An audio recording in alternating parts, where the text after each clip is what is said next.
All right. Sacred Sons, Evolving Men, Samurai Brotherhood.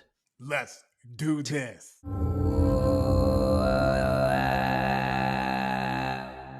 Adam Jackson, really great to meet you, man. Super good to have you on my show. I'm stoked to get to know you. This is our first meeting. Some guys, I first meet them and I feel like I already know them. I feel like I already know you. We're in similar fields. I've just been tracking you and tracking the work that you're doing with Sacred Sons for a long time, and I think a lot of my listeners probably feel the same. So it's about time. Yeah, It's time. It's always time. And one of the things I like to say is that there's no teams in men's work. There's one team, and that is the evolution of conscious, healthy, honest masculinity on this planet. So we're on the same team. We're in this together, Ben. It's good to meet you as well. Yeah, man. The mission of evolving men's consciousness. So, yeah, why don't we start just talking about Sacred Sons and what you're doing with those guys? What's your mission with them? What are you excited about with Sacred Sons? Yeah, Sacred Sons was co-founded by myself, Albert Bastia, and Jason McKenzie. We came together in 2018 officially under the banner of Sacred Sons. And prior to that, I was hosting family gatherings. So out in Joshua Tree, out in the desert, doing these family retreats. And Albert, he was coming in to do some shadow work, and J Mac came in. He was back then, he was with the Mankind Project. So he was hosting the men's circles within this family gathering. And what we all three noticed at that time, this was like back in 2016, what we noticed then was that men weren't ready. Like the women had it. They were circling up in red tents, and they had a certain level of consciousness, but guys were coming to these events and they just weren't quite there. So we came together and we're like, hey, men need this work. And I was like, yeah, let's do it. And I'm only going to do it if it's diverse, if it's honest, if it's real, if it's authentic, and if it's cool. Because, like honestly, I was invited to plenty of men's gatherings. I'm in different communities from, Lakota community where I sit in a Nipi ceremony to ayahuasca communities. And, one of the things about the men's space that I found was that it wasn't diverse and that it wasn't like truly calling in all men. I didn't actually see that. And I feel Sacred Sons is doing just that. What I'm most lit up about, from a high level, is brotherhood, is authentic brotherhood, connection, relating, being there.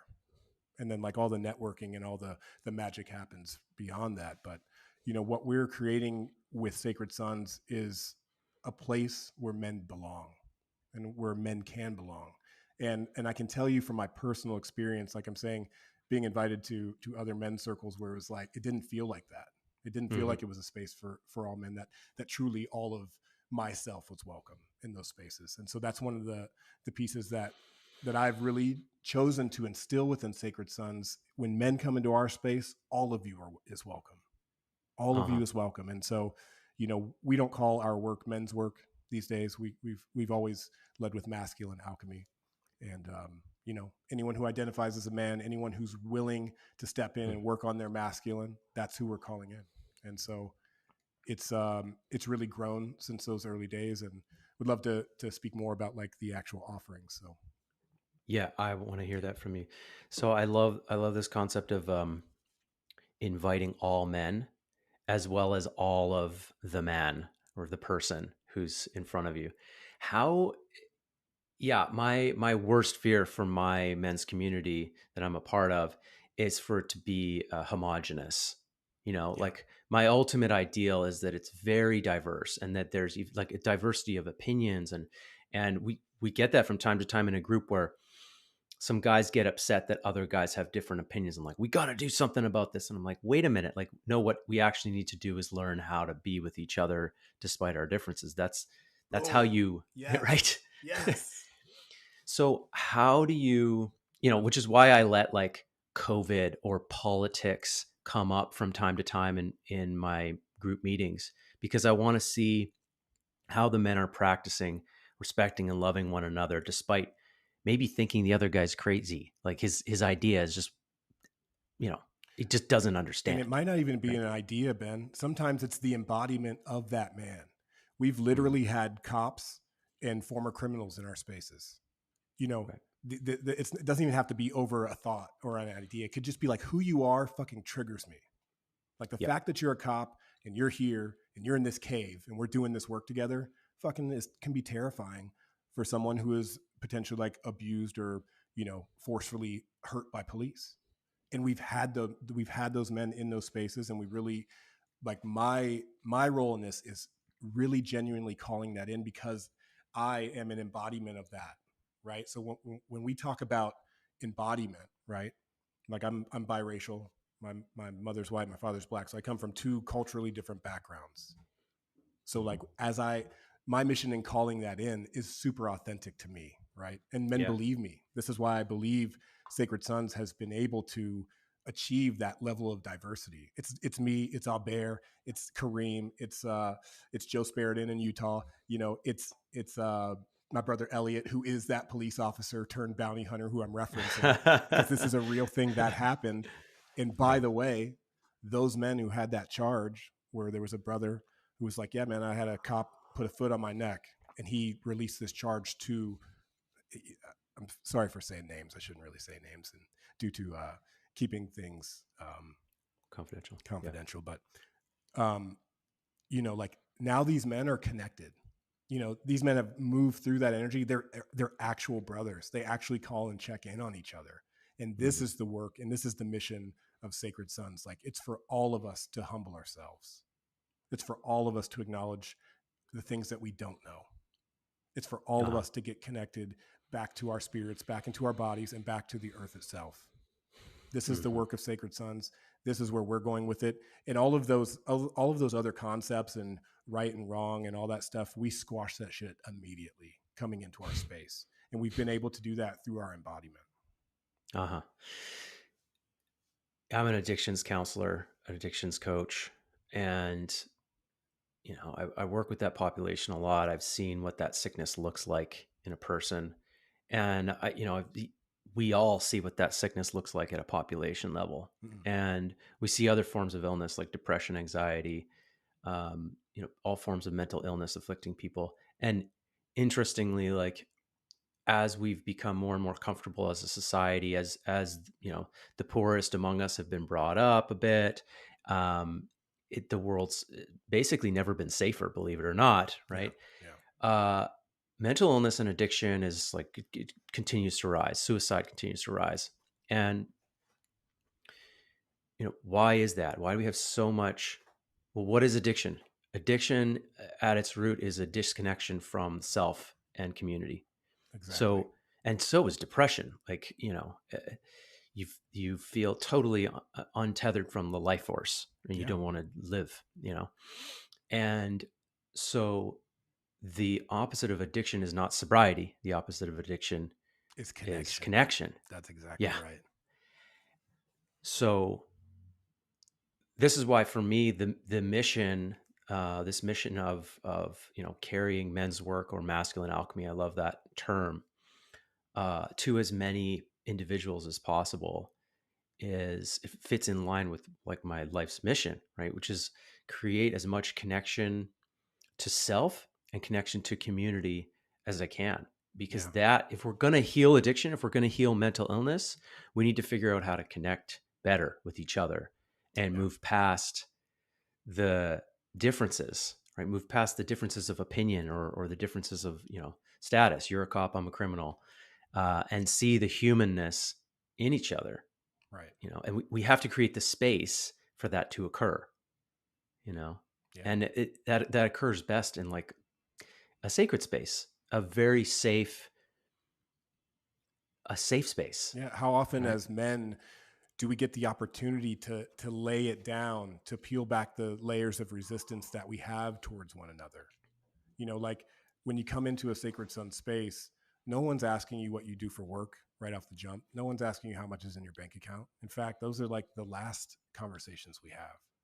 And Mhm. truly, um, there's an awareness piece here. Like, okay, we have to have an awareness that people are disconnected, and that we are trying to get reconnected. But then after that, it's like awareness isn't going to solve the problem. Are you willing to confront this shit? Are you willing to Hmm. have a difficult conversation? Are you willing to put your ideas and maybe even your deepest beliefs like to the side and really witness someone else in theirs? Like, so there has to be not only the awareness, but the willingness to step into that space and be confronted with your shadow, with other shadows, with whatever it is that's preventing you, me, us as a collective from this evolution of consciousness, which what I'm saying is the ultimate goal here, right? And so Hmm. it's not just about men doing this work or women doing this work. It's like communities doing this work. What I'm after ultimately is this is a concept and a deep feeling of collective embodiment, that when I walk down the street and I look another man in the eyes, like, cool, like I can see you, we can see eye Uh-huh. to eye. And what I see happening right now is like deep tribalism, uh, lots of divisiveness being pumped by the media, right? This is just what's going on right now. And Yeah. like I'm Let's not talk willing, about it. I'm not willing to be a part of that. You know what I'm saying? I'm here for unity. I'm here for that connection, for that peace that belongs to us. And I like to say this, like this work, brotherhood, it belongs to us. I know it. It's deep in my bones. Generations of men have known this for hundreds of thousands of years, 200,000 years Hmm. specifically. And so Yeah. like that belongs to us, and it's up to us to reclaim that. Hmm. Yeah. And as individuals, we have to be willing to do that work and to, choose how we want to respond to fear, for instance. Yeah. Like right now, yeah, I know where you are. There's lots of division, and in Canada, there's like there's vaccine passports happening, and you've got families like, I have a friend. Her family called and said, "Hey, don't come to the wedding. You're not invited Wow. because you're not vaccinated." Basically, you're out of the family until you Right. get vaccinated. I'm that's like one of 100 things I've seen just in the last month. And I'm seeing groups of men as well doing this, Yeah. right? And that my initial response to that is to make those people an enemy. Like, I'm afraid I'm going to be ostracized. I'm afraid I'm going to be judged. I feel I'm being judged. I feel I'm being shamed. And what I want to do is fight back. Mm. I want to make them the enemy. I want to find out where they're wrong. I want to prove them wrong, right? And can I resist that? Can I stand in my integrity and continue to be love and be, extend for connection Yeah. and Yeah. just allow that to be so without becoming a part of the problem? Because in my opinion, the problem is fighting. The Yeah. problem is making people enemies, Well, and the right? solution to that is a big word here called discernment. Do you have the ability to discern for yourself from a sovereign place, um, what is real for you? And I find right now a lot of people are outsourcing their discernment to the media and Uh-huh. to um, a group of people who are collectively pumping a particular narrative. Yeah. And so like, can we as men get together and use our discernment and find out what's real here? I think it's our responsibility to do that. Like I was having a conversation with a brother earlier. I'm like, man, the darkness, like if we're speaking those terms, they're working really, really hard. And the Yeah. light needs to be working just as hard, maybe even harder. And it's interesting because the light needs to be able to find the light. And that's why it's important. I'm here to Mm. shout out all my love for Sacred Sons, but it's not just about Sacred Sons, man. This is about all of our communities, like really seeing each other, getting out of our own way, getting the egos out of the way, and coming together and having a collective representation. Because that's like the trajectory where we're going. Our voices are being suppressed. There's a lot of people hating on JP Sears or Spears, or whatever. Like Right. because he's very outspoken, and you know Hmm.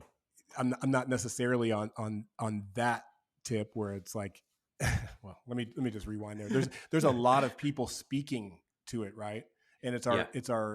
our job as these communities to use discernment to find out what's real for us, and then to have the courage to speak out about it. Uh-huh. And figure out how to stay connected within all of it. Yeah, You know, yeah, another thing that's come up for me is I've got a guy. who's close to me, and his he's been mentally drifting away from his men's group that he meets with regularly for a while. And we went for a walk, and I was like, "What are you working on in your life?" And he's like, "I want closer, deeper relationships with men. Mm-hmm. I want a better group of men." And the other side of that is that like the group of men that he's meeting with, he's finding himself pulling away from, and he's like, he's got judgments, and he's having personality conflicts with guys, and he wants to leave. Right. So the context of our talk was like, okay, well, should you leave this group if your work right now is to work on like being intimate with other men and like having deeper relationships with other guys? Like Right. maybe your work is right in front of you with these guys who you don't see as an ideal group for you to do this work with. Like, can you do it? Can you step forward and do the difficult thing? Because your mind could just be tricking you at this time. It could just be playing out the same old pattern Exactly. of isolation, Yeah. right? Yeah. I mean, for a situation like that, it's like we're all students and we're all teachers. And while it maybe feel true for him, like, okay, it's time to move on from the group, how can you close it in an appropriate way? I'm about like closing lately. Like Uh-huh. even if that's you've like dug deep and this is what you believe to be true, how do you close a situation in a good way that lets everyone know that you still have love for them, that you still care for them, and that this is what's best for you at the moment. And Hmm. and Right. It's at, like and the then the the yeah, go ahead. default. The default tends to be ghosting, like just disappearing because we Totally. don't know how to close, or create a conflict that creates a problem and breakdown, and then we can leave. Oh Like I think man, guys do that with guys love to romantic. self Yeah, sabotage, don't they? yeah, Yeah, yeah, yeah. I mean, yeah, it's important that when we make those decisions that we do close in a good way. And sometimes when we go through the process, the actual logistical steps of what it means to close a relationship or to move on, um, some more truth might come in there, like some more medicine may be in that group for him, whether he's there to receive or whether he's there to give. You know what I mean? There's yeah. so much opportunity. Can you find the gold? And it, once again, you were talking about, responding from fear. Is he responding from a place of fear or responding from a place of love for these brothers in this group that's Hmm. supported him this far? Right. Yeah, yeah. I love that you're talking about closing properly because it's in a death phobic culture. Yeah, we exactly. we're not good at closing because every closing is like a micro death. We don't know how to end things. I can't Yeah. tell you how many jobs I worked at where a person would just disappear. Yeah. And you'd ask management, like, where'd they go? And they'd say, this blank so and so is no longer with us. Like, what does that mean? Yeah. Where did he go? We wish them well in their future endeavors. Yeah, right. Like, oh, cool. Okay, cool. I learned this when I played in a band for 10 years. I was in a metal band called 12 Tribes, from the age of 17 to 27. Toured the Hmm. world, went to Europe. Cool. Um, you know, so many blessings came out of that. And when we split up, it comes a time in every band's life, right? My Yeah. guitar player had a family he had to support. My bass player was getting married. Metal's a young man's game. But when we played our last show, and then it was like we just kind of went our separate ways, and we never really celebrated the fact that we had 10 years of being together, of like being on stages together, of having all of these experiences. And like some people left with resentments not being able to be cleared. And like I moved to California, from Ohio, where I'm originally from, and I had this long lasting kind of stagnant feeling like, damn, there was something to be celebrated there. And that's one of the core tenets of the work that we do in Sacred Sons now, is like, can we celebrate it? Can we Hmm. celebrate the wins? Can we celebrate the losses and the learning? Can we celebrate the fact, that we just did a thing and now it's come to a close, and be like okay with that? This is a piece that I think is good for all of us, for society in general. Like this, we should be teaching kids how to do this as well, right? Like Yeah. bringing them in, learning how to close and close friendships. You ever had those friendships that just went away and you never had the chance to express any amount of gratitude? Like, men, brothers who are listening to this, if I don't know what you're going to take away from this conversation, but if you want to take away something, find out what you're grateful for. Write one thing down, write one person down. Who needs to receive your gratitude that you haven't been able to express it to? Hmm. This is healthy and honest masculinity. This is a way that we can begin to feel again. It's a way that we can begin to get connected to like the authenticity of our experiences together. And Hmm. so like we're talking about closing, but that gratitude piece and that celebration piece is so so important. And I'm going through one right now. We had a retreat center on Maui. We were renting this home for 14 months. We did a bunch of amazing Sacred Sons Prime events. Through Oh, cool. COVID we were doing small little 10-man retreats. And so the home got sold and we all kind of went our separate ways from that place. We still have a home on Maui and we're doing even smaller gatherings there, but it was like we had this closing happen, and it's like we're all saddened by it. We're all okay, what's next? And the thing that we all wanted to do was run our separate ways and figure out like what's next, where am I going, what's the next place before we actually close down this experience, right? Hmm. And so we have to call that in.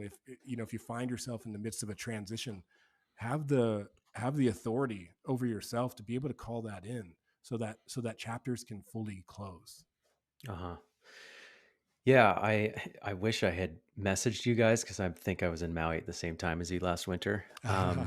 But you're speaking about like what keeps coming up for me is the lover archetype, and how important it is to nurture that and try to bring that to life. I think the lover archetype in Western society is very much just in the shadows. Mm, There's very little mature, authentic expression of the lover, and part of that comes up in this sort of celebration of beginnings, of endings, of middles, wins, like really learning to celebrate. yeah. I can't tell you how many friends I know who, when it's time to celebrate, they get uncomfortable Right. because their parents taught them that that type of celebration was just like it's too much because they weren't allowed to celebrate. They were taught like no, no, no, that's you're just out of line if Right. if you're in your lover. It's all warrior all the time. You should be either like always being productive and doing something in the world, or maybe magician, just studying and just like super in your head. Yeah, but the Right. lover is the essence of the soul. The lover is the essence of the mission. The lover is what is informing us of like what are the natural gifts we have to offer, and how can we um, in a beautiful way, like how can we express those to the world? And yes, Yeah. the warrior's like there to protect that inner boy, to protect that inner essence, right? And he's actually enacting a lot of the boundaries, setting the boundaries that we need for the lover's essence to be felt.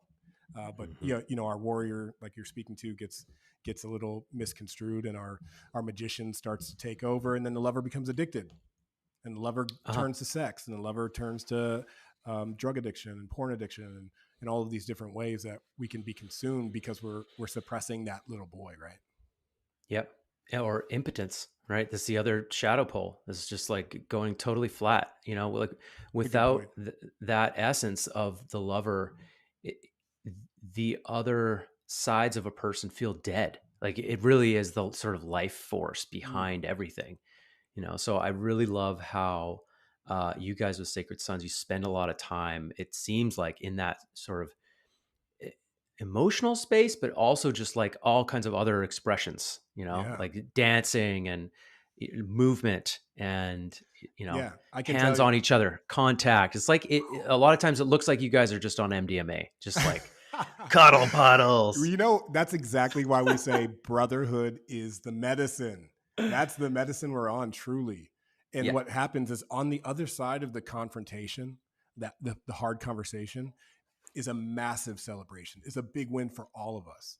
And so we do spend a lot of time, around the fire, dancing, singing. As Sacred Sons, like anyone who's come into our spaces knows, we have original songs for Sacred Sons that came through the Brotherhood around fires that we've been singing for years. That Hmm. we're actually going to make an album. We're going to just put them out as Brotherhood Anthems Volume One, coming soon. But we have these anthems that have come from the clarity of that inner lover, of that inner essence from men, and they sing them out around the fire. We're all singing them together. We're all celebrating together. It's a big part of this work. And I just want to say, like, our brothers need to be celebrated. Our brothers need to be lifted up. You see a lot of men being raised up in our photos. This is a common thing in men's work these days. But like, really, man, like we're here to raise each other up, you know.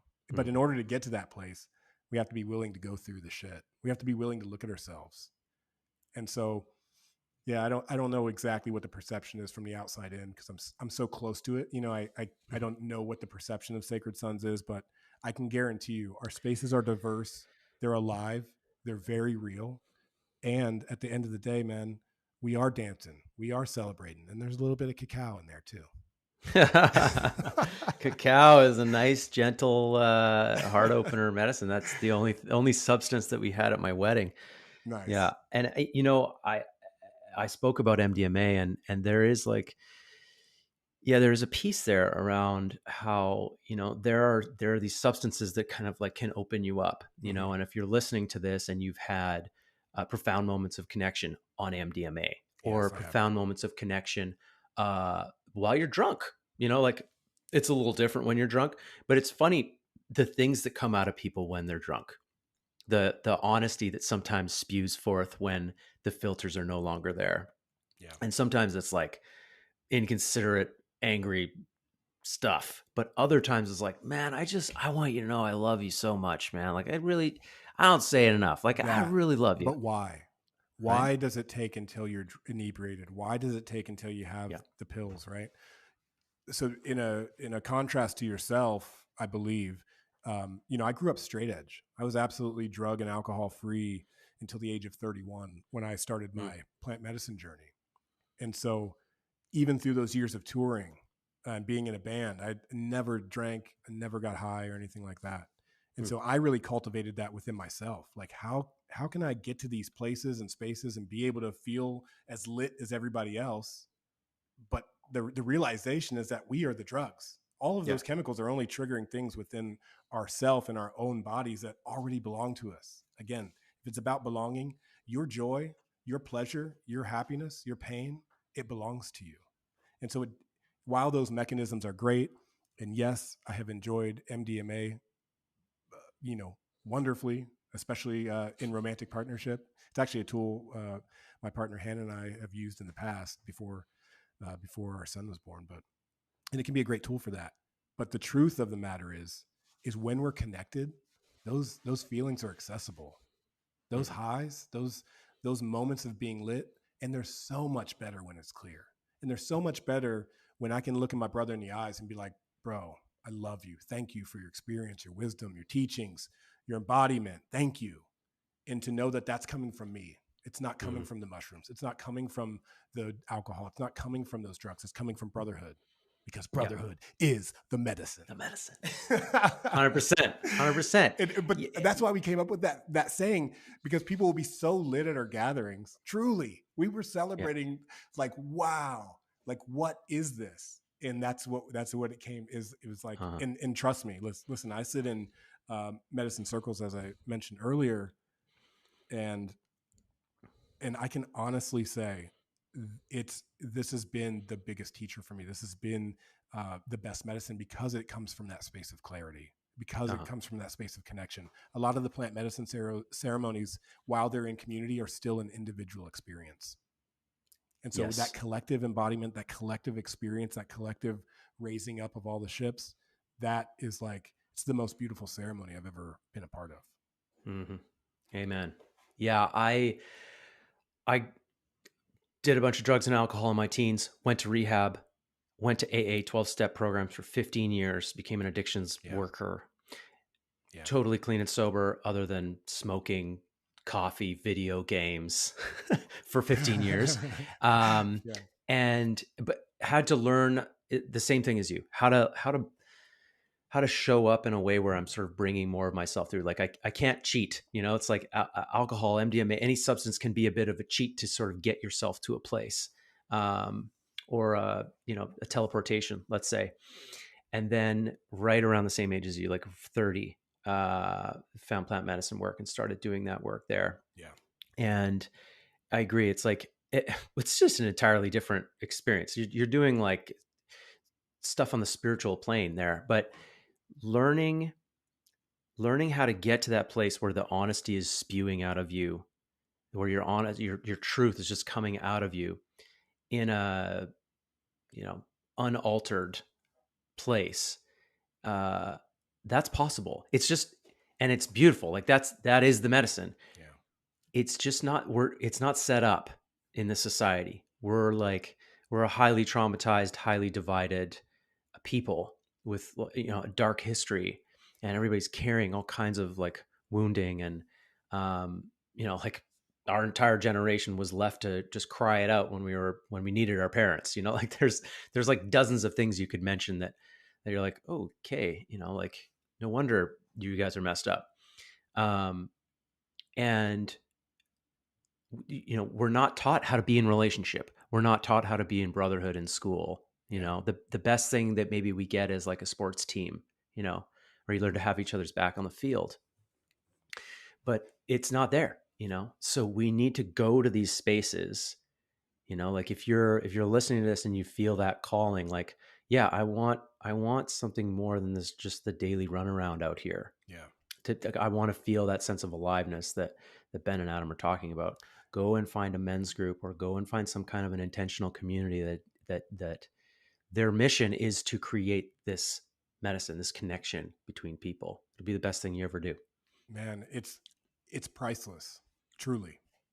That level of experience is, it's like, yes, it belongs to us, and it's like, I've had so many men leave our experiences like, this was the best weekend or experience of my life.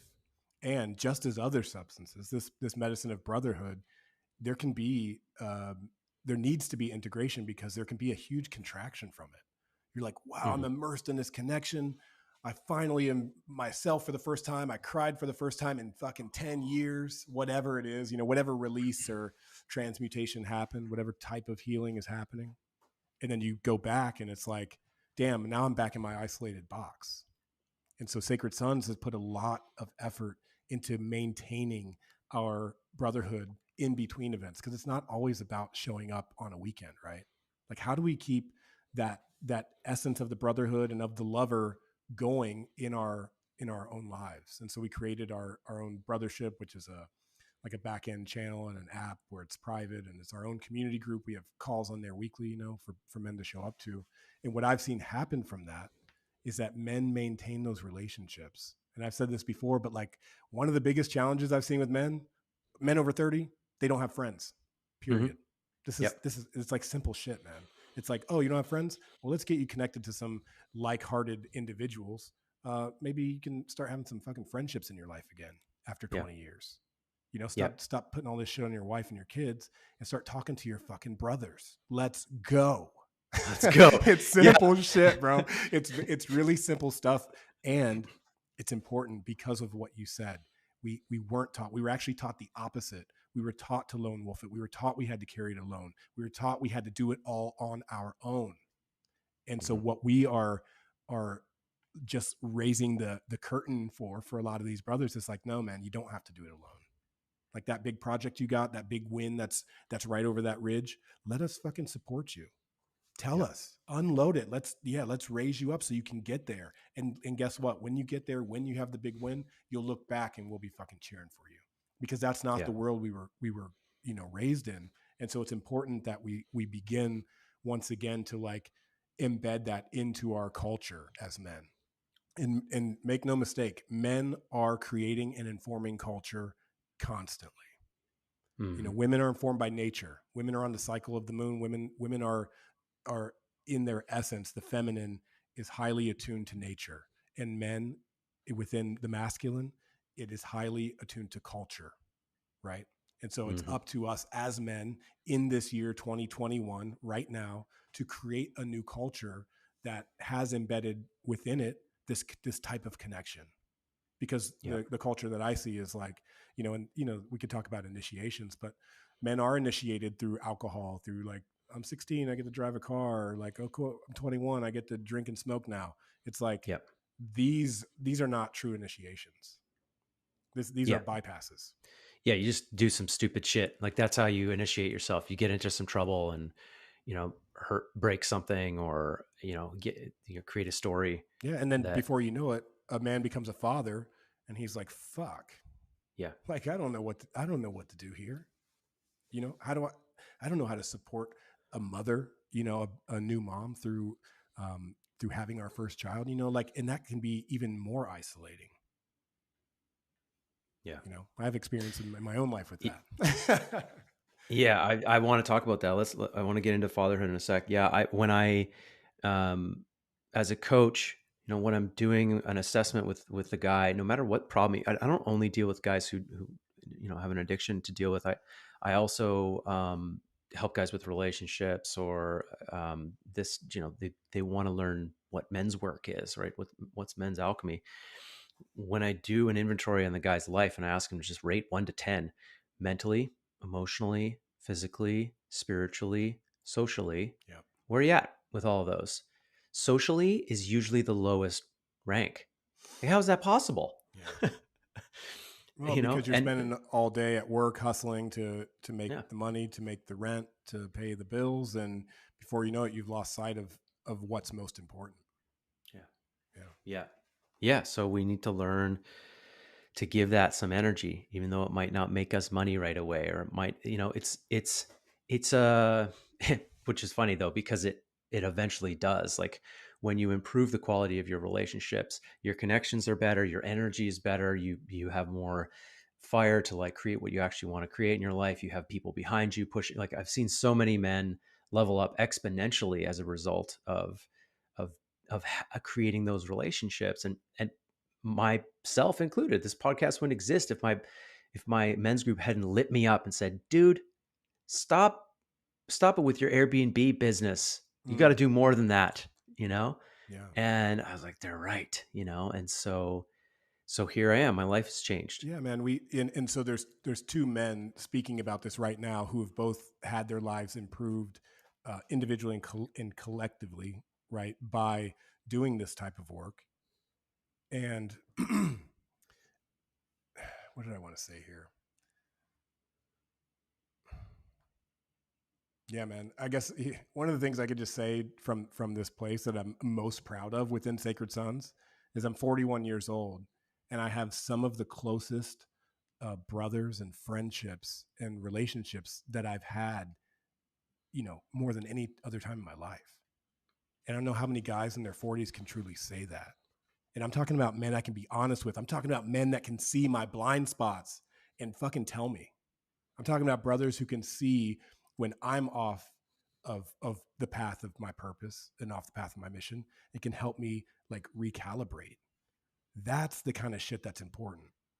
And what we were speaking to earlier, how does that happen? It's like, yeah, man, guys get sucked into the cycle and into the system of like just going to work. And I'm also, I was in a band, but after that I have a 12-year career as a mechanical engineer and project manager. So I know Mm-hmm. that world too, man. I know what it's like to sit in a Yeah, cubicle and fucking float and collect a yeah, paycheck, And so yeah, I can identify with those guys who are on that grind, and I can tell you there's something over here that you need to check out. You got to come see, yeah, you have to come see this because like I said, that man yeah. who I'm going to keep the confidentiality and not say any names, but there literally was a brother who I'm close to, and he came to one of our experiences and he literally hadn't cried in 10 years. He remembered the last time he cried. And so we did some processing and we got him over the hump, and it fucking, once it starts, man, it doesn't stop. Once you unlock that aspect of yourself, it's almost like it's like unlocking cells in the body. Like, whew, there's a certain amount of freedom that comes with it. But he reflected to me like, man, I didn't realize like how sucked into this matrix, I'll call it, that Mm-hmm. that he really was, and like how disconnected he was from his family because he wasn't able to show them his emotions. He wasn't able to like connect with them on that level and to play and to get vulnerable in that space, right? So we're Yeah, unlocking this potential within our brothers, and I think that this is what's needed. I think that this is what the world is asking from men at this time, and yeah, to recognize that this vulnerability is not a weakness. It's a yeah. superpower. It's a super.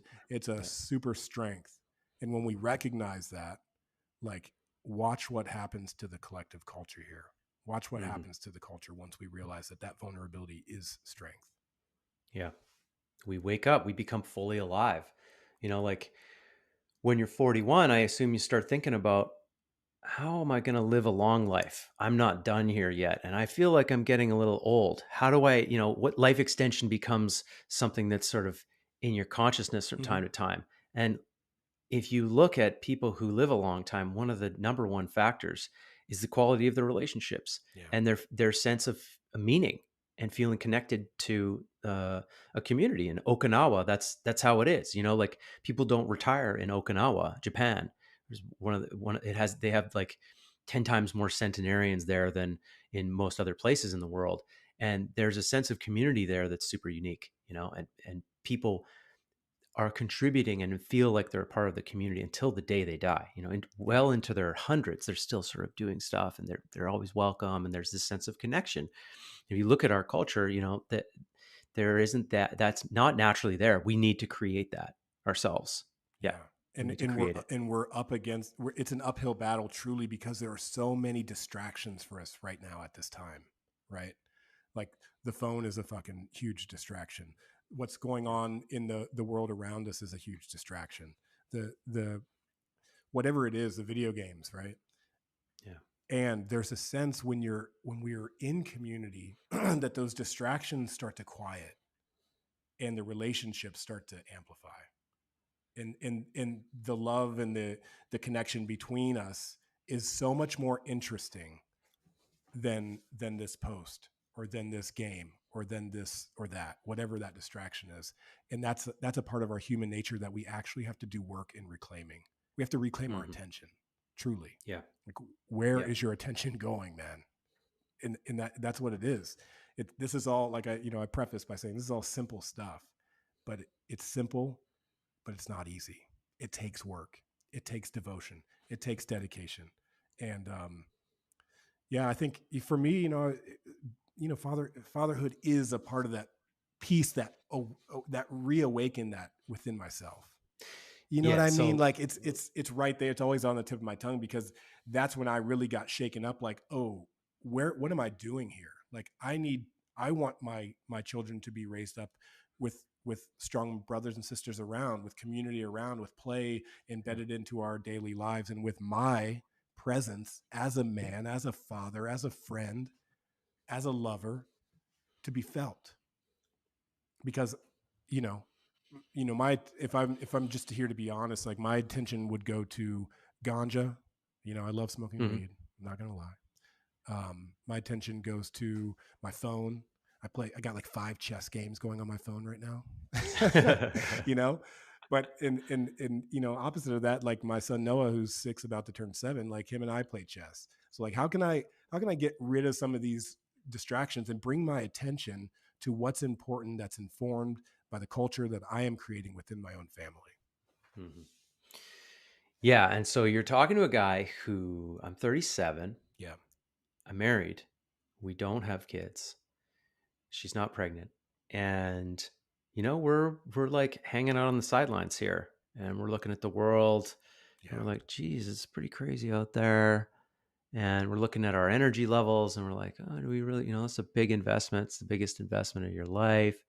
And then, so like I have these two sides pulling on me, right? Which is the like, yeah, it's a lot of work, and like, geez, it's a crazy world. There's like 7 billion of us out there already. And then there's the other side of me that's like doing men's work all the time. And like, I went for a walk when I was walking with this buddy to talk about whether he should stay in the group or not. We came across the neighbor's kid. He's 5, and he had a little he had his bike, no training wheels, and mom and dad were with him. And we were like, "Hey, buddy," his name's Ben too, which is Mhm. awesome. And we're like, "Hey, Ben, you gonna no training wheels, hey?" And his dad said, "You want to show him what you got, bud?" And he was like, "Yeah." And so off he goes down this sort of gravel path, and he's looking down, and we're like, "You gotta look up, Ben, look up." He like looks up, but he starts to wobble, and then bam, he bails, goes down on his elbow, and mom looks at us and goes like, "All right, well, we're gonna deal with him. See you guys later." And we were like, "No way!" So we just walked up to him, Dad had picked him up, and we were like, "Hey man, how'd you do?" And he's crying. He's like, "I don't ever want to ride a bike again." We're like, "Wait. Let me show you my scars." I start showing him my scars, and Yeah. my buddy shows him his huge scar on his leg. He's like, "I had to have surgery on that one. That was from biking." Like, "Hey, this stuff happens, bud." And he's like, "Really?" And we were like, "Did it feel good? Were you doing good before you crashed?" He's like, "Yeah." We were like, That's all that matters. You did great. You got to get back on the bike when you feel better. We all get scraped up." And he's like, "Really?" And his dad starts showing his scars. And we turned him around from, where he started in about 60 seconds. Yeah. And then we were like, "See you later." And I got so lit up from that interaction. Like, I grabbed my buddy and hugged him. I was like, "Man, That's you what see it's what we about. did there? That's what it's about. Yeah." Yeah. So I have that side of me too that's like, oh, like I just want to love up a little being, you know? Yeah. So, should I do it or shouldn't I, So, Adam? here's the thing. I respect everyone's position on this. Like, if you know you want to have kids, yes, I'm for you. If you know you don't want to have kids, yes, I'm for that too. But here's what I'll say is what's on the other side of that fear is your own capacity to grow. And there's a funny thing. There's some certain cultures uh, that they don't take men seriously until they have children. Hmm. Because you could run around, use your energy doing all kinds of shit until you have kids and like you're holding it down for like you really don't know the depth of humility. Like until you have somebody breaking your favorite uh, paintings, crystals, someone just like someone literally shitting on you, bro. Like my son's literally shit on my chest before. Okay. Like until you have that, your capacity to hold space and to like hold yourself as an individual is questionable. And the beautiful part is we all have that capacity. Your heart, Ben, is going to grow like 10. You want to 10x your bank account. Your heart's about to 10x when you bring a life through. We talked about raising consciousness. We're literally raising the consciousness of these beings. And so what I think about is like, think about all the love you've felt in your life, all the experience, all the travel, all the pain, all the heartbreak. Like to be able to pass on this gift of life is the ultimate mission. This is we're pre-programmed as human beings to want that, to desire that. Yeah. And so what happens is our capacity to hold the space, our capacity to create time, our capacity to get clear with our attention and where it goes. And listen, I hold a lot, bro. I got a podcast, I got a Brotherhood, I have weekends where I'm away from the house that I go and facilitate. I just came back from a leadership training in Colorado, 2 weeks ago. And so when Looked I'm awesome, by the way. Yeah. oh my God, I would love to chat about it. But when I come back from that, my presence is even more required because it's like dad was away. So now that I'm back, I got to be fully here. And so trust in yourself that capacity will be there. And you're going to have 2 fucking years of sleepless nights and you're going to question the hell out of that decision. But like, Yeah. there's nothing better, man. There's nothing better. And I'm saying that from a place of, I have a 6-year-old, I have a, one going on 2, and we have another one in the oven. So I'm completing my trifecta of sons Yeah. that are on the Trifecta. way. I got, Woo! manifestation is real. I've been talking about sacred sons and these triangles everywhere. And now I got 3 sons. Who would have thought? Yeah. So like, Amazing. so be careful with what you're trying to manifest. But man, there's nothing better than at the end of the day, reading a book, being in the bathtub, putting it to bed. And like my son Noah said to me recently, he's like, Dad, when I grow up, I want to be a sacred son. I'm like, Noah, you already are, man. You're the most sacred of them all. You were my inspiration for this. He can't possibly perceive that, but he really was, man. He was my inspiration for all of this. So any good that I've been able to impact on brothers, to have an impact within Sacred Sons, even the name Sacred Sons, it came from my son Noah, and it came from Albert's son Cairo.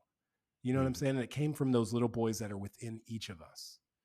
That's why we named it that. It's not to be like we're perfect or we're better than anyone else. It's to humble ourselves, to say like we may be fathers, brothers, uncles, but we're all sons. And the fact that Hmm. we're here on this time, on this earth at this time now, is sacred, and let's treat it that way. Oh, I don't even know what to say. I just want to keep listening to you. Oh yeah. That's it. That's the medicine, man. Like I could just soak that up, and it makes me want to lead more. It makes me want to be a father. It makes me want to just you know expand my capacity Yeah. to carry. It's there. It's You know. available, and it's like, I've been saying this piece, which is my family is my spiritual practice. So when I talk to Hannah, when I check in with the health and the vitality, and the grace of my family, or the amount of turbulence that can be happening at any one time, this is my only barometer. It's not about me anymore, man, and that's both terrifying and it's empowering to know Yeah. that it's not just Yeah. me out here being responsible for myself, Hmm. and that level of responsibility is the greatest fucking honor that you can have. And so, like, yes, it's terrifying. It's supposed to be. What is valuable out there in the world? What's good that's not terrifying? Uh-huh. And so using the health of my family as my spiritual practice to inform, like, how I'm doing, where my attention's going. Hannah she's a great reflector. She's a great mirror for me. Sometimes a little too good, and it fucks with me too. Hmm. Because Hmm. she can point out some of my blind spots as well. And so, like, really, like, and I'm not saying like it's always going to be pretty, but really being willing, to hold space for a family and use that as a gauge of your spiritual connection. As for my spiritual connection has been, it's been a beautiful gift, and it's been the biggest test. Yeah. That hits home. That hits home big time, man. Like all of the responsibilities that I have in my life today were chosen very consciously. And although they require a certain amount of work, they're always worth it. There's Shalene and I kind of have a slogan for our relationship, and it's not always easy, but it's always worth it. Yeah. And that's the case for this podcast. It's the case for my coaching practice. All of these things that require something of me, and I'm responsible for them. And they I have to breathe life into these things in order for them to thrive. Yeah. My relationship, the podcast, my physical health, my diet, that stuff pays dividends to me. This conversation with you, like the many conversations I've had with other inspiring people Yeah. wouldn't exist. I wouldn't have been given that gift had I not taken on the load of this show. And my relationship with Shalina, it's like I feel it just adds every day more and more. I realize the value of this partnership. Yeah. And right now we've got some distance apart because we kind of have a place over on an island and we've got a place here, and we're sort of transitioning for the next year. And so my space away from her, I'm like, geez, I really love that woman. That Mm. relationship really does. It is nutritious for me, Yeah. and Yeah. it's not always easy. Sometimes I'm like, I gotta get away from her, and like, Oh yeah. why am I in this thing? I regret my decision, and uh, and that's not the truth. The truth is, it's like the most nourishing thing, and bearing that load, that responsibility, has been such a gift. So you sold me, man. It's like, bring on the next level. yeah. And and I'm not trying to sell anyone on literally. I'm not trying to sell anyone on anything. And certainly not Yeah. like to rush out and have children. One of the most important things is who you have children with. Like, let's be real, Yep. because the beauty in my relationship with Hannah is that, like, when it gets hard, when shit gets really real, I know we can bounce back from that because we've done it time and time again. And building that resiliency within our relationship has been the teacher. Like I'm saying, the relationship is the teacher. And so what I'm here for is literally to be here. And I want to say it like this. I never met either of my grandfathers.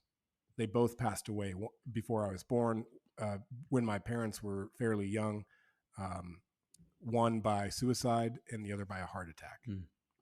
And so, like, my vision, and like you were saying, as I turn 40, and like there must be this piece about longevity, and what is my life meaning, and what is it leading up to. I have a vision of myself with gray dreadlocks and a gray beard being a grandfather, because it's an experience that I didn't have. And so my mission is to be here, be here, be present, be there for the little ones, be there, like that grandfather medicine, that's my trajectory. Like that's truly what all this is after. All the health stuff, all of the business stuff, all the money, all of the things that we're trying to attain, all of the abundance. What is it all for? Right? To be here and to pass it on. And so like this is a vision that I have in my life that I've, there's like, if there's a, not that there's a piece of me missing, but if there's a thing that I would like to fulfill, that's what it is. It's like to Mhm. be that grandfather and to like step into that role. What is that going to be like, Ben? That's it's a beautiful mission. I think I have a similar thing going on, because I do think about this often, and I lost one grandfather. My dad's dad died when he was like 18 years old, so I Yeah, never met him. And then my mom's dad, I didn't look up to him. right. He was a very suppressed, controlling, overbearing, angry man with a lot of sort of stuffed up anger. And I was scared of him. I didn't look up to him. I saw that my mom didn't like him. She was scared of him.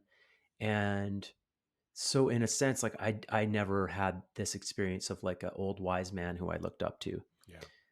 I had like a microsecond with my great grandfather, my mom's dad, uh, and I'm named after him, Oh, Grandpa wow. Ben, Grandpa Ben Gunn, and I remember the essence of him. I remember feeling that. I remember feeling this thing that we're talking about with him for a microsecond, and Mm. uh, the interesting piece is that I just did a call with a woman who is like a dog intuitive, and she'll like tell you what your dog is thinking. And, she can feel that stuff. We did a 3-way call. Like Shalina's over there, I'm here, and she's telling us what our dog is Oh. thinking. And she, in the middle of it, she said like, "Hey, Ben, there's a spirit around you. There's a man in a military uniform. Like, Mm. do you know who that is?" And I was like, if I had to guess, it'd probably be like Grandpa Ben Gunn. I feel sort of like a connection to him in my heart. She was like, "That sounds right. Did he go to war?" I was like, "Yeah, he went to First World War." Wow. So I just found that out. Anyways, sidebar, but I feel that too, man. Like I feel that desire to be an old wise man who's still kind of like not cool, but like the young Present. ones Present. present, and Just to like be here, bro. the Just young to be ones, here.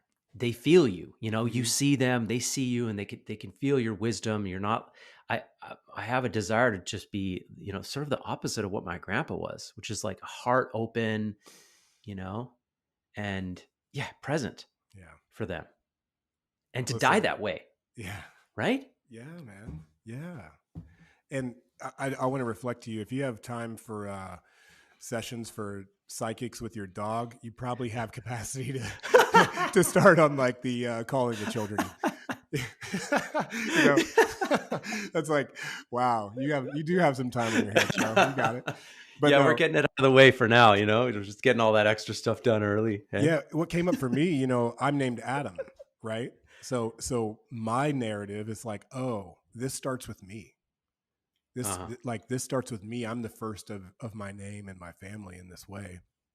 And my middle name is Charles, after my uncle who also died of a heart attack. So we have that in my family Mm. history. It's like, damn, I'm here just to not only to survive, but to be here, to be present for what is to come, right? And so a lot of men have this story. I never met my dad. I never met my grandfathers. They weren't around. They weren't here to show me or to teach me or to impart any amount of wisdom. What does a Mm. community and a culture look like that has grandfathers present, that has elders present, that has fathers present? And so as Sacred Sons, we say, like in our mission statement, we are here to return the father archetype to this planet. Mm. The father has been absent. The father has been pushed away. God is far away from us. We're all here struggling for God's approval. And we're here to say, like, no, man, the father is here now. Mm. At this time in our lifetime, bringing the present father back to this planet. It's as simple as that. If a man walks away from one of our gatherings for any experience or walks away from this podcast and he becomes a little bit more present at home, that's a fucking huge win. Yeah. It's not about saving the world. I have no disillusions that this is about utopia. It's not about that. It's about those little wins along the way, being more present, putting the phone down, getting away from that habit or that addiction that you have, so that you Yeah. can be here, man, because the world needs you. If you're listening to this, listen, you know what I'm saying? If you're on any type of frequency that is vibrating with this, know that the world needs you. Know that that is enough and that you belong here. And it's time. It's time to step up. It's time to step into your fullness. And that can look any certain way. Like that, it doesn't have to look any way. It can just be whatever is real for you. And Yeah. like, so we need you, Ben. I've accepted the call. My brother Albert and Jason have accepted this call as the truth. Yeah. That our role here, our being here is important. It is valuable. And I feel like so many brothers may be struggling just with that thought, like I'm not worthy. Hmm. And not to me, that's like super sad for me to hear that when men feel like they're not worthy of this life, they don't deserve Yeah. any of the blessings that they've been giving. No, those blessings were given to you for a reason, and now it's time to fulfill that. And let's find out what that is. And Sacred Sons Uh-huh. can really, really, really help you get there. And Uh-huh. so can the samurai, and so can all of these pieces. So wherever you are on this planet, whatever you actually resonate with, like find your tribe, find your community. That community needs you too. There's Yeah. brothers that are part of Sacred Sons community. They've got so many gifts. Like I could have never predicted, the amount of gifts that these men bring to our community. You know what I mean? And Yeah. so, like when we put all our gifts together, it's like, wow, we really formed this Voltron of the archetype of the awakened conscious man, and we're like, wow, like look at all this, and those gifts can range from the singing and from the martial arts, the fire spinning, the space holding, the facilitation. Mm. But it could also be the jester. It can also just be that brother who just has those one liners and has like whatever gifts you have, bring it in there. It's all welcome. Yeah. Yeah. I love the sentiment that like every man can take up this responsibility to bring the father back, right? I mean, Yes, there's the other men's community, every man, right? right. They're, I just you talked to know, Dan Doty recently. Yeah, yeah, awesome. East Coast, bringing the East Coast vibes, to men's work. Um, that like it doesn't matter where you're at in your life, you can take up this responsibility. You can take this on, and I have to remind my men in my group and myself and the other leaders from time to time that like we can't just sit back. Like this work isn't, you don't go to a workshop and just like get taught the thing like you do in school. Like we're so used to that, right? I'm going to go to a workshop exactly. and I'm going to sit there, I'm going to take some notes, and then I'm going to go home and forget most of it. You know, this work is like involve yourself, like actually make yourself a part of this, take on this responsibility, pay the money. I don't know, I know you guys, it, it costs to go to your retreats, it may cost to go to your groups. Our groups have a nominal fee, and there's actually something special about that. Like, do you care enough Yeah, about this work that you're going to work during the day and then pay to be a part of this thing that's going to ask you to be a better man? And if you absolutely. can get over that hurdle, you've got over one of the big hurdles already, right? Like, because the money is this like, it's like a glue that keeps you stuck to the work. Like, okay, I'm paying for it, so I better take it seriously. And so, okay, so what does that mean? What does it mean to take this work seriously? Um, so yeah, like every man can take on a piece of this. And like you said earlier, like each of us is shaping and creating culture all the time. And it can be hard to see it that way when you see culture as like 400 million people in Right. the upper part of North America. But you have a culture in your household, you Yes. have a culture in your group of friends, you have a Yes. culture at work, and you have an influence over that with how you are, with what you allow to occur as unconscious contracts of relating, Yeah. And and you can so shape that. you can shape that, and this is another piece. It's not about perfection. It's not about becoming a superior man, right? Uh-huh. It's about actively participating in that creation of the cultures that you are a part of. Because Yeah. for so many, they sit back and they, like I said, they outsource their discernment to and become unable to act in any way, Hmm. almost like life is just like dragging them along. And you know, I'm here to help remind you that like your participation is required here. We're not giving Hmm. out participation trophies, not like that, but like you have to actively like start getting in the goddamn game. You know what I'm saying? And so I'll say it like this. You know, our weekends that are regionally, we have a few coming up in September. They're called the embodied masculine experience for that reason, because it's not in a book, it's not in some lecture. It's in the experience of feeling what it means to be embodied in your own authenticity. And you have to experience it. You're not, you're, you know, I was shown this in a vision for myself, because when I got called to this, I was like so reluctant to it, like me, like men's work. No, fuck no. I'm not doing this. You know, I had those Yeah. feelings, and my feeling was largely around I haven't read all the books. I didn't do the David Data workshop. I didn't do the, you know, the Michael Moore, the Robert Me. I wasn't a part of that. Right. And what Spirit showed me is that my individual embodiment is enough. I'm enough. Hmm. You are enough. Like we together, we are enough.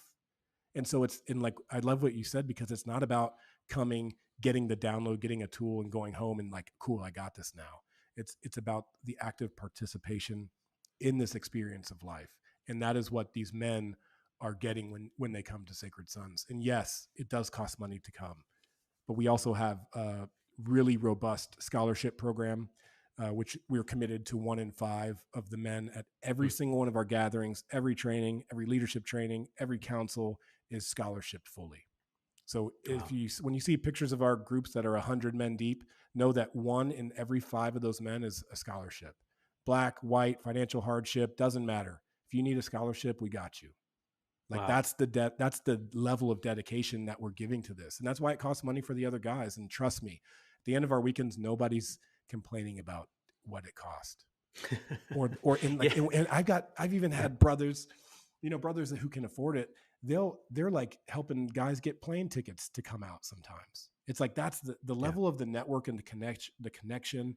And there's like, man, I'm one of the things I'm also proud of, as well as you know, having friends and all the things that I was talking about, is watching the businesses flourish, watching the partnerships happen, Hmm. watching the marriages stay together.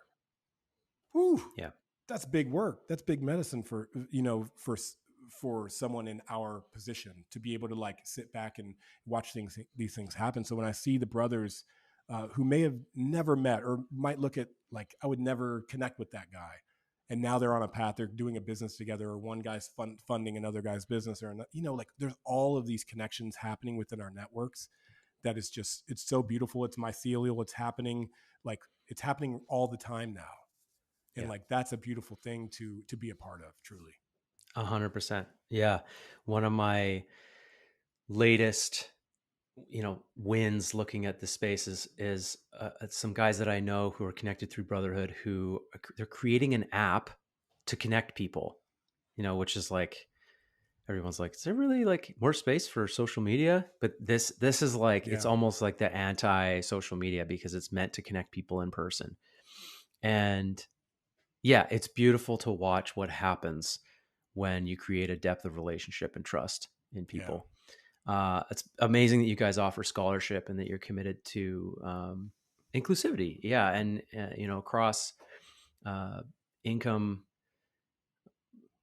Yeah, I was going to say possibilities, but like across what people are able to pay. yeah, yeah. Um, Beautiful, man. So And yeah, by the way, like those, a lot of those brothers who have been given scholarships, they give it back tenfold with their energy by showing up in the space. A lot of yeah, times those are the brothers who are bringing a lot of the like meat and potatoes and the culture of the weekends. Like right. it's like, in order to really be a brotherhood, we have to be about that level of inclusivity. And Uh, that's beyond race. I mean, this is for veterans, and that, like I'm saying, like we're here for all men, and we call it our FAM scholarship, for all men scholarship, mhm. and we mean that, man. And we need that. We need that level of diversity to have the hard conversations, to go to those places that are actually getting to the root of this like sickness, which we have called disconnection here. Yep. And so, 100%.